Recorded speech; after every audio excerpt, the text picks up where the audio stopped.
दादा तुम्ही एक आरोप केला होता की भुजबळ यांच्या डोक्यावर फडणवीसांचा हात आहे, त्यावर त्यांनी उत्तर दिले भुजबळांनी की आपल्यावर जनता जनार्दनाचा हात आहे. जनार्दन काय कोण?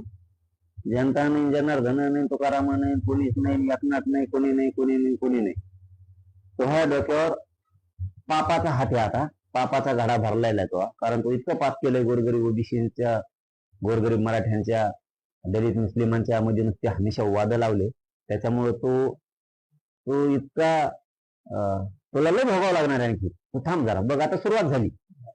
दादा मला ही सुनावणी होती, ती सुनावणी घेण्यास खंडपीठाचा नकार दिलेला आहे. काही तांत्रिक अडचण असल्यामुळे त्या खंडपीठाकडे सुनावणीसाठी काय मी त्यात बघितलं नाही. ते न्यायालयीन प्रकरण आहे, त्याच्यामुळे मी त्याच्यावर बोलणार पण नाहीये.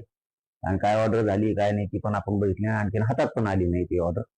पण सरकार आहे, सरकारची जबाबदारी. सरकार हैदराबादचं गॅजेटियर नुसार काढलेला जी आर टिकवणार.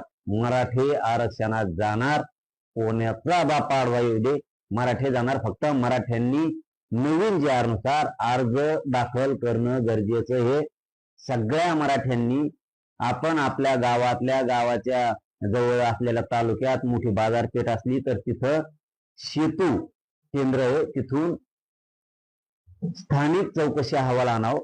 त्यानुसार कागदपत्र जमा करून कुणबी जात प्रमाणपत्र मिळावं, यासाठी सगळे कागदपत्र जमा झाल्याच्या नंतर त्यांनी तहसीलदाराकडे अर्ज द्यावा. नवीन जी आर नुसार मराठ्यांनी अर्ज करायला सुरुवात करावं.